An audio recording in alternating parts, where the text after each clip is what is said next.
много и много Ти самият почувства ли нещо по-свято в очите на момичето? Кажи ми само с една дума. Докато язохме, да. Много я харесваш язда. Да, добре. Аз исках този етюд да завърши малко по друг начин. Поисках, когато слязохте от конете, да се доближиш до нея. А той се опита, доколкото видя. Да, опита се. Да я прегърнеш, да я погледнеш в очите. Исках да почувстваш дали наистина има онези огънчета, които могат действително да събудят струната на любовта. Исках.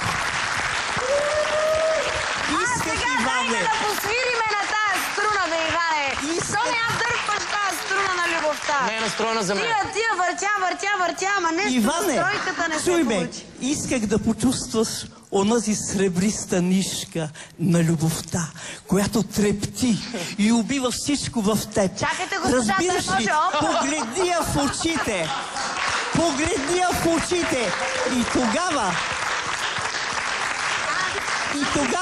моето момче, когато почувстваш онзи пламък, прегърни я до гърдите си. Тя естествено ще се отдръпне леко. Тогава направи го този силен етюд.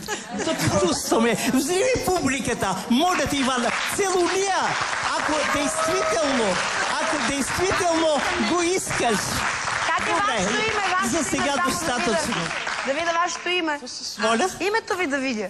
Аз съм Дани Йорданка, тук нещо друго. Добре, Дани, вие явно много сте се развълнувала, гледайки срещата на Иван и Лора. Да каже нещо да вметна. Обаче аз не получих отговор от Лора. Хареса ми, да, хареса ми. Иван самото момиче ми харесва. Изчакайте само. Като двойка. Харесват ми, да, много ми харесват. Асоциацията с тези коне ме наведе на мисълта. Кара в това. Сега като... Иване, според мен Лора много ясно разбрах, си ми че каза... харесваш това момиче. Запомни едно от мен. Надеждата умира последна. Затова поизчакай. Ще дойде часът, повярвай ми.